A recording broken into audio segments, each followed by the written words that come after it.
I can feel it. Brand new episode coming on right now. Welcome to it, the Mike Herrera podcast, episode 545.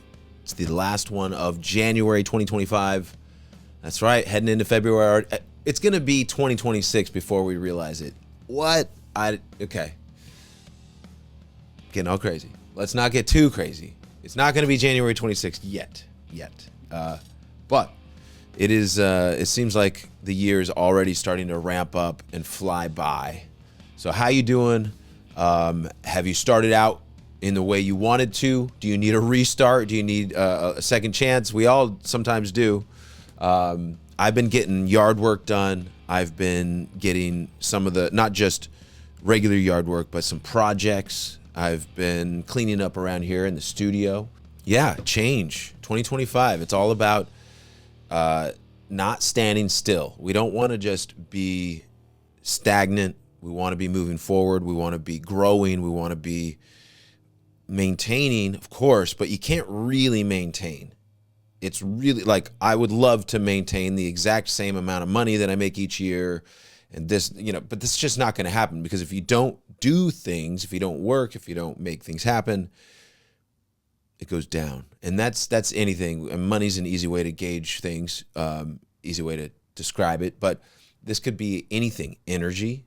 So the more energy you don't expend, the less you exercise, the less energy you have. It's this weird opposite thing where you get less tired. But eventually, not while you're running maybe, but you're going to get there. So like for me, it's whenever I want to do something, if I have a goal in life, I know what I want to do. The way to do that for me is be consistent. That means work on it every day. Say, hey, I want to learn how to play the drums. All right, play the drums every day. Whether it's just like do. I mean, that's my best beat, right? Like that's what I can do over and over and over all day long. Eventually, you're going to get bored of that. If you're really good at that one beat, you're going to be like, okay, do something different, right? That's what I'm talking about. So get so good at what you're doing that you have to do something different. You can't help but do something different and move forward in life. That's how I attack my goals and my plans, and I try to just work on a little bit every day. Songwriting, I mean, no different. Songwriting, sometimes you write a whole song all in one day, in 1 hour, in less than an hour, whatever it is, right? I don't think it matters how long it takes you to write a song. If the song's good, it's good. If the song's not good, how long it took you. Sometimes it's amazing when some of the best songs you've ever heard were written in 5 minutes, 10 minutes, 15 minutes. That's crazy. Get like shivers. Wow. I love that. I mean, it's the magic of this life.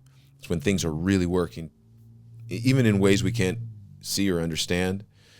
When a song comes together, that's the universe just locked in. I love it.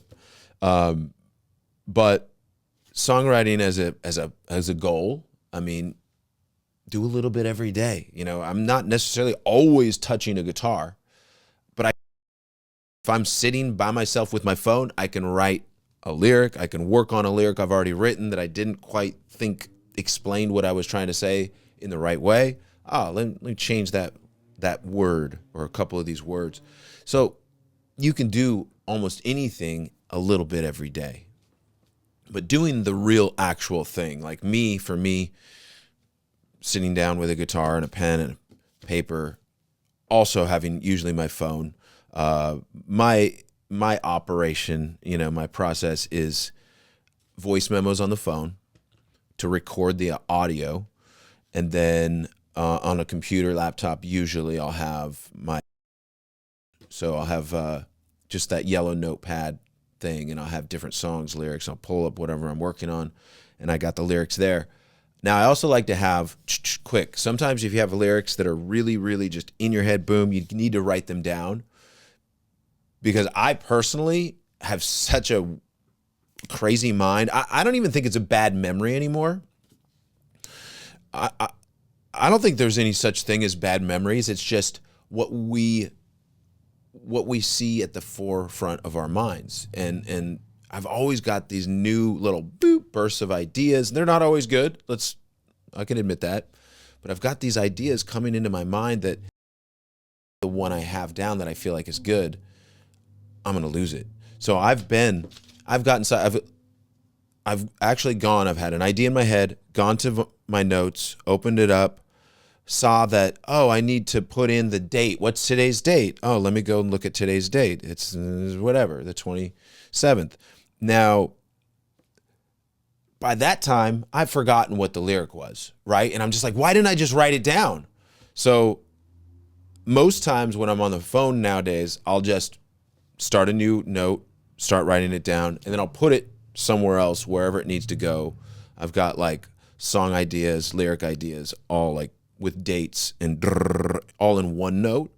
But I've also, like, once I start writing a song, then I copy that day or that group of lyrics and I put it onto a new note, and that's a new song. So I'll put the song title or whatever the working title is, new song. So if I can remember something about the song title or just put new song with that one key word to the song title, I can find the lyrics again, put those up, and I've got this now. If I'm really going for it, songwriting wise, I can have my guitar or bass, but usually guitar, my lyrics, my phone, and of course, if you're singing lyrics, if you're already recording, just say the lyrics into the phone and it'll be there and you can transcribe it later. But I like to just jot down a couple lines, a couple ideas, notes, and then I'll actually put the verses together, the lines together later in order. So I'll have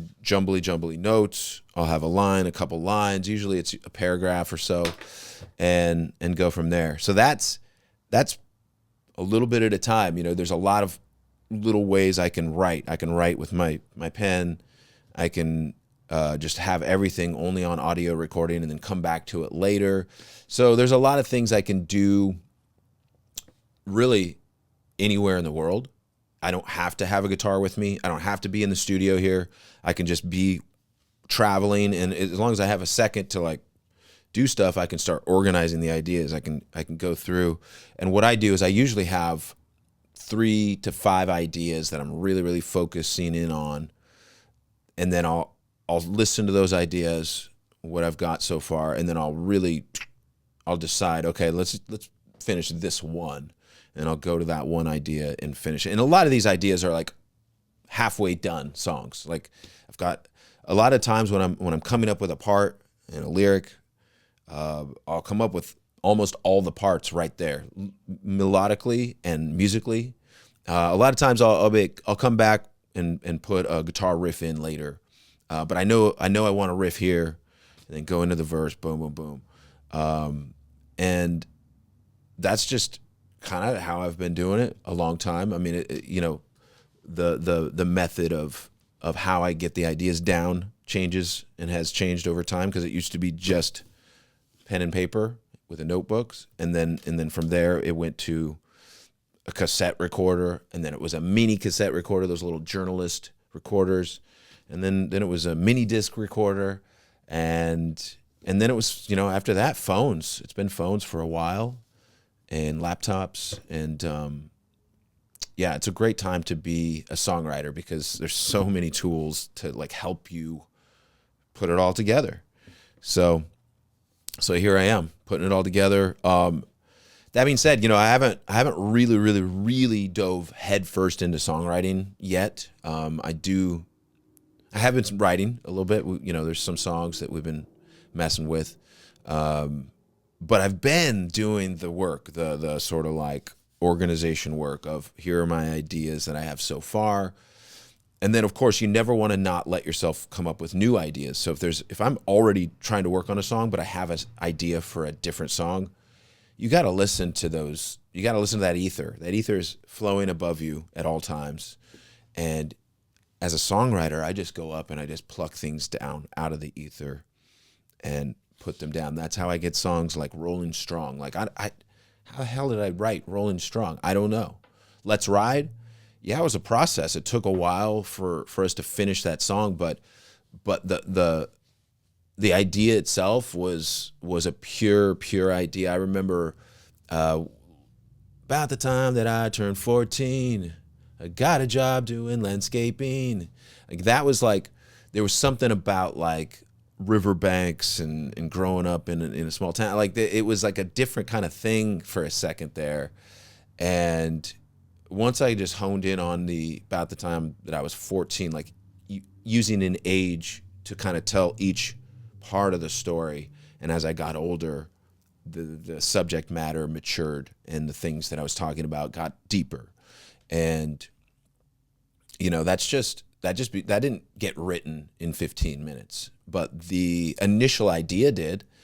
The very, very initial idea doesn't take long usually. And then I'll set that aside. Like I've got it on my phone. And when I have time to really, really digest and really work on it, I pull it back out. All right, let's work on Let's Ride. And then I go for it. So that's how I do a lot of things. And like I said, if I have an idea, a fresh idea in the moment, I always put it down. Even if I don't continue working on it right then and there, I always try to put it down, because you just never know when that one idea is going to be the idea that's going to make the whole album. So, yeah.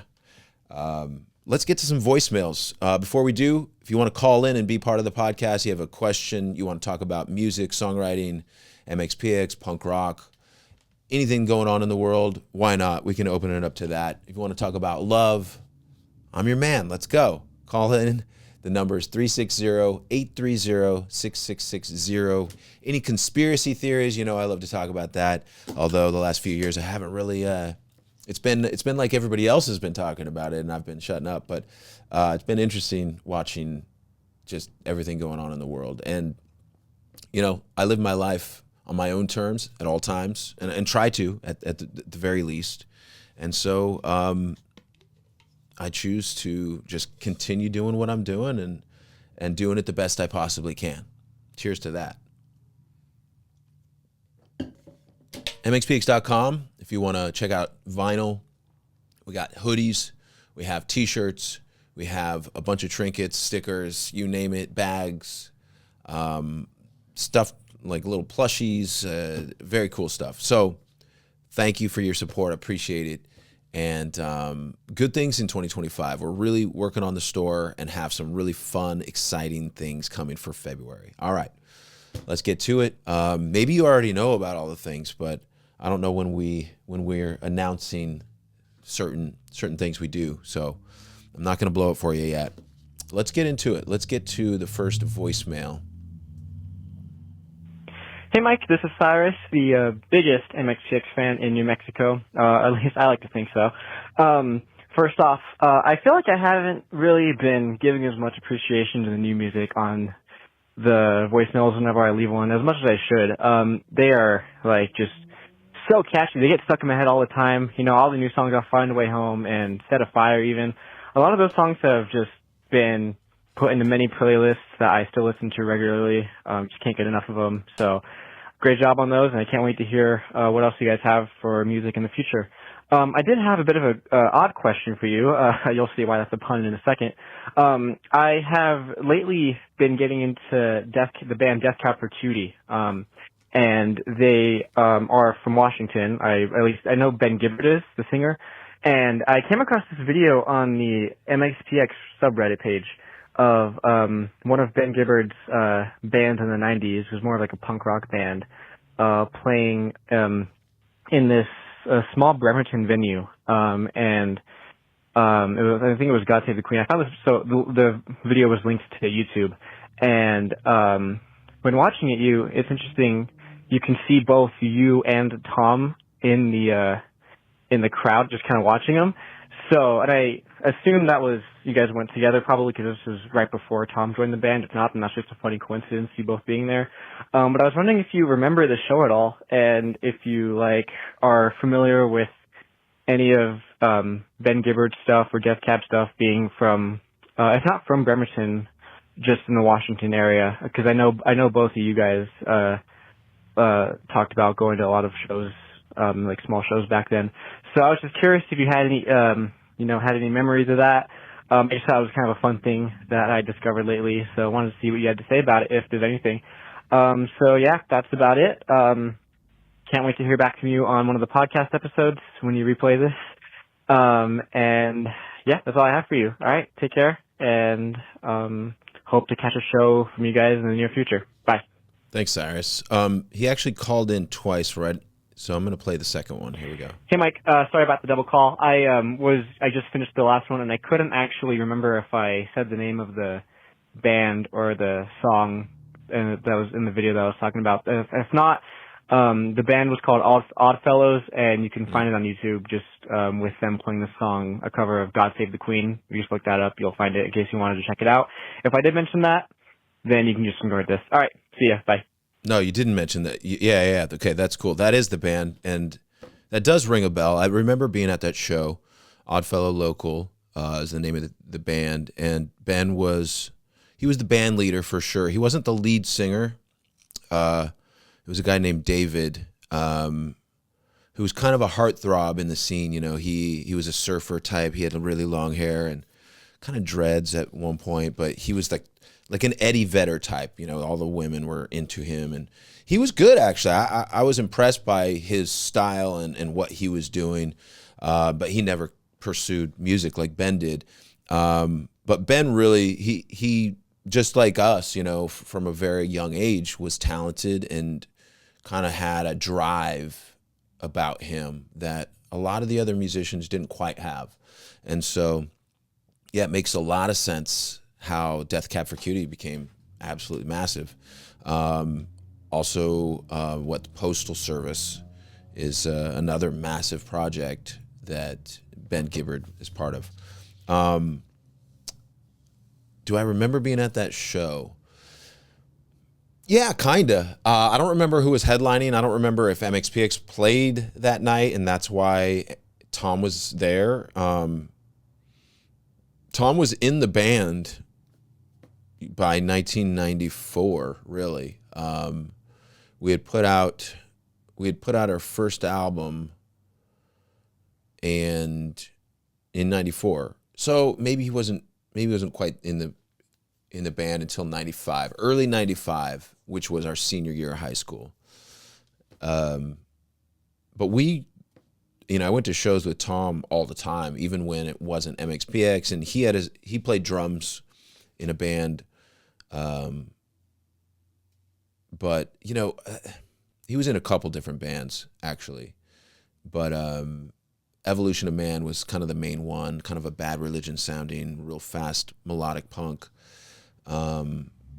They were good. They had a couple good songs, but they just couldn't keep making the good songs, and their singer wasn't good. Sorry, Brian, love you, buddy. Wasn't a great singer.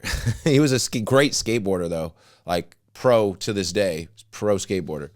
But we grew up going to a lot of those shows, and whether or not I don't remember if we played that one, but we definitely played probably a couple shows with Oddfellow Locals. You know, they were doing shows like we were doing shows, you know, in the local scene, and we weren't friends with them really. You know, they went to a different high school. They went to Olympic. I went to CK.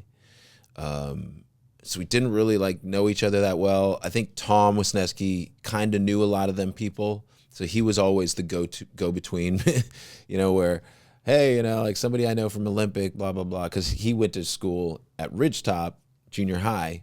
I went to CK Junior High, but Ridgetop, a lot of the people go to Olympic after Ridgetop, but some of the people go to CK, and it's just, it depends on where you live in the area and all that. So that's real local Bremerton, Kitsap County kind of stuff.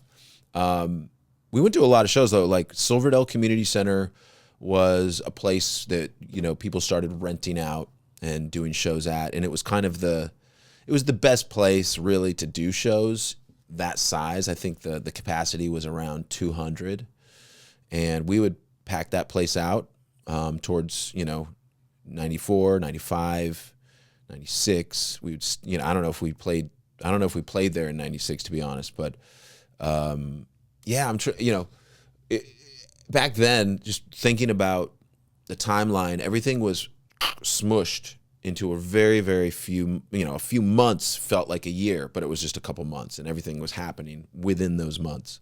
So it's a little hazy, but Silverdale Community Center, there was the Boy Scout Hall. We played at least one show there. I saw North American Bison play there. We didn't play with them at that show, but bands, I think the Jack Trippers opened that show. But yeah, North American Bison was just a punk band from Ellensburg or further, somewhere out there in the middle of Washington, Eastern Washington. But when they came to Bremerton or Silverdale for this, to be more clear, but it was wild. It was just they were so good at playing the songs they were playing, whether you liked the music or not. It didn't matter. It was just so much energy. I loved it. I bought their 7-inch and played that thing at home, and it felt like to me what it probably felt like to somebody seeing Black Flag for the first time, going out and seeing Black Flag and buying their 7-inch and putting on I've Had It. It just, you can't feel more punk, In those days, I was fully immersed. There was the first real kind of punk show I saw was 12:30 Dreamtime, and it was in a garage out in Port Orchard, and it was a party. It was, I remember there was a kiddie pool filled with ice and Black Label generic beer, a type of beer that doesn't even exist anymore. But I didn't have any. I didn't really drink then. It was before MXPX, so I was probably 14 years old, 14, 15, somewhere in there, just starting to play bass guitar, trying to get a band together, but not really having it yet. But then, that was 12:30 Dreamtime. Bad Juju, they played. Bad Juju was a band that was local, and they practiced right down the street on Chico Way from where I lived, where the Arsenal is actually. And I would ride my bike down there, go down to the basement, and just watch these guys jam. And it was just like, same deal. It was like seeing greatness because they were so good at their instruments. They were just so fast, so much energy. It just felt all together. And that inspired me, to start playing bass and start playing, just writing songs and singing. I was like, if they can do that, why can't I? I'm right down the street. Let's go. So that's the origin right there. Hester Prynne, I'm not sure how you say it. They played, I want to say it was either like a Kitsap President's Hall type place, like somewhere in there. Really cool show. They came a couple times. The Gits, same deal. I think they might have been the same show, but the Gits were a band from Seattle that came out a few times, and oh man, they were so good. I bought their 7-inch. I would just play that thing over and over and over. And yeah, Fight for Change. That's another band that was like never really that big. They were like a hardcore band, but I remember seeing them out at the Port Orchard, the Sunny Slope Range, where Bad Juju put on their own show there, and that was the first time I ever heard Op Ivy, was because of Bad Juju and their pre-show music. So I was listening to just what they had on the PA before the show started, and it was Op Ivy, and I didn't know what it was, and I'm just like, this is weird. This is really weird music, but I like it. It's like really infectious. What is it? This is like ska. Oh, okay, all right. So Op Ivy was my first introduction to ska. So the first time I ever heard Propagandhi and their first album, How to Clean Everything. They have a song on there called Ska Sucks. Ska sucks. And I didn't get the joke, when he said, "This is a message to you, Rudy. Fuck you, Rudy." And I'm like, who's Rudy? Because I didn't know what ska was. Eventually I figured it out. It's a special song. Welcome to you, Rudy. Oh, message to you, Rudy. Yeah. Sorry, ska heads. I'm just kind of didn't realize I was going to be talking about this, but it all came together in my mind, and I'm like, oh, okay, that's why they hate Rudy, because ska's annoying. And I love it. I love it. All right. But, you know, as a kid, you know, you don't know these things, and there's no way to look things up. And you don't want to ask your older friend because you don't want to look stupid. So you just kind of just go with things, and you got to figure it out and put it all together inside the old head there. All right. I hope that's enough of some talk. Let's get to the next one. Hey, Mike. My name's Paul.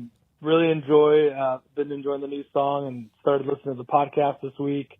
Been trying to get a hold of you a couple of different ways, so sorry for that if any of them have come through. But been starting up a podcast inspired by you and your song Let's Ride, and just trying to go on this journey with my 6-year-old son about teaching him about careers and finding fulfillment and happiness in his life. And as I was doing that, I thought I might as well record that journey. And so I've been just interviewing people over the last couple of weeks. I interviewed my dad, who was a police officer, I interviewed a professional baseball player, I interviewed a band manager, and just going to keep going with it. It starts out with me doing a little, 2 to 6 minute cold open with my son. We're just talking about different things that happen in the life of a 6-year-old, and talk a little bit about where he sees his life going and things like that, and then want a little bit of an intro song, and then get straight into the interview that I'm going to have. And I could think of no better way to start it off than using your song Let's Ride, if that were something that you would be open to. Watching that music video especially, and just watching someone kind of go through their life progressions, it's really, really in line with the message that I'm trying to give to my audience, and just put them in the right headspace, the right emotional place to receive the interview and messages that they're about to hear, and hopefully apply some of those things into their life. So if it's something you're open to, it'd be awesome. If you want to give me a call back, my number is 626-826-3406. PM Estrada, All right. the number 9 at gmail.com. All right. Appreciate your consideration, man. Thank you. Bye. All right. Thanks for the call, Paul. And yeah, man, I'm open to it. So we'll get whoever we need to talk to on board with figuring that out. I'm sure we can help you out. I love your message. I love the idea for the podcast. I hope it does well, man. And I hope you're a good interviewer, because it really comes down to like keeping the audience engaged and getting right in there. I feel like I've come a long way as an interviewer, but I still drop the ball all the time. I go in tangents and directions that people don't care about, rather than going straight for the real core of what people want to hear. So, man, I'd love to hear it. So I'll stay tuned for your podcast. All right, cheers. Next up. Hey, what's up? What's up, Mike? What's up? And I just want to say the new album was phenomenal, dude. You guys have you guys nailed it again, man. Thank Pop you. punk all the way, dude. Anyways, from the Valley here in the USA, and I was playing one of my friend's songs. His name was Josh. It was in the key of E, I think. And someone ended up liking it. I don't know why. Anyways, I'm not no judge, not no jury. I just try to watch my P's and Q's to make sure everything's all right here. Anyways, if someone were to start a label, because I don't think, oh, that's right. Yeah, you produce. Oh, yeah. No, excuse me, never mind. Just wanted to say I liked the new album. That's all. I kind of feel like you wanted to ask me if someone were to start a label, what would you do, or what? Let me just say, like, okay, so you have a song, it's your buddy's song, you want to maybe put it out. Honestly, I would just keep putting it out. Don't think of one song as like the be all end all of your career. If you have a great song, sure, keep doing it. Like Chappelle Rowan, I don't know if I'm saying her name right, the artist that has that song, whatever that's called, that I've only heard it because the bar next door, the karaoke constantly are singing it, but but it's a good song. It's catchy, And she released that song when she was just doing bars, and then she started growing and growing and growing. But like, my point is she released that song over and over and over. But that doesn't mean you have to just think about one song. Imagine Dragons, same deal. Whatever their big hit was, they released that song on an album until it became a hit. So there are artists that kind of kick a dead horse, in my opinion. But I try to think of it as, if you have a good song and it's doing well, keep pushing it. Don't let go. Keep pushing it. But also, don't put all of your eggs into that one song basket. Keep writing. Keep putting out new music. Keep promoting other songs. Now, when it comes to if you wanted to start a label, Josh is your buddy's name. You didn't say your name, but you're from the Valley, USA. If you want to start a label, it's just like anything. If you're really serious about it, do some research, watch some YouTube videos. Like, anytime my wife's like asking me a question, I'm like, I don't know how to do that on the computer. I'm sorry. Let me Google. We're going to have to look up YouTube. She's like, no, never mind. I don't want to know. I'm going to just forget about this problem. It doesn't exist. And I'm like, all right, fine. But truly, if you really want to learn, start researching, watching YouTube videos. It's going to tell you a lot of what you need to know right off the bat. And then you can go deeper from there. Just like any other business, you can make money and you can lose money. And it takes money to make money. All right, that's my business lesson for the day. Let's get to one more voicemail and I'll let you guys go. And I hope you guys have a good February coming up this week. Truly, truly do. It's going to be good. It's going to be good. Here we go. Hey, Mike, it's Sunny from Portland. Got one question for you, kind of random, but what record that you guys have put out have you guys been the most financially successful off of? Just curious, from record sales to touring, what record has been the major hit for you guys? And I know times are different now with what you guys are putting out now and how money is coming in differently and directly to you guys instead of spreading it out over however many people and whatnot. But purely off of, I guess, commercial success to, plays, to record sales, to touring and all that. Kind of curious to what record has been the biggest one for you guys. Thanks, man. Hope you're doing well. Take care. Bye. All right. That's a good question. Appreciate it, Sonny. What record has been most commercially successful? That is really hard for me to say because I can't remember exactly. I know that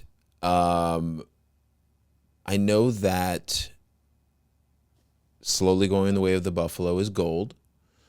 So technically, I guess that album is the most successful commercially because it sold the most. But a lot of our other albums are very close to it. They're just a little less maybe, but Life in General isn't as big. The Ever Passing Moment is bigger than Life in General, if you can believe it or not. Before Everything and After, I'm pretty sure sold more than Life in General.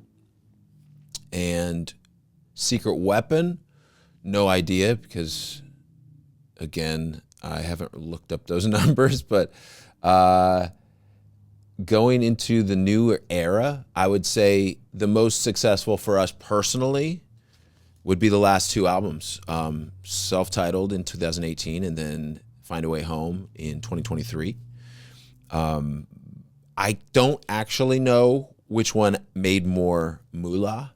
I would say it's probably pretty even. We spent a lot more to make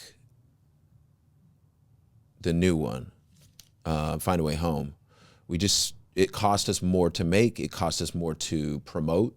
Everything just costs more. But as far as numbers and all that, it's pretty even. Like, Self-Titled was hugely successful for us. It really entered us into the new era as we ramped up selling all these shows out and doing the 3 nights at the Troubadour and doing all these things we had done over the course of 2015 to 2018. and then we did self-titled, and then boom, even bigger from there. It's been insane. It's been an insane ride, and putting out singles that you know, have really been kind of like fun to do. I'm talking about Worries. That was in 2021, I think, and that was a really fun song to make and to put out. And then the Find a Way Home, the new record,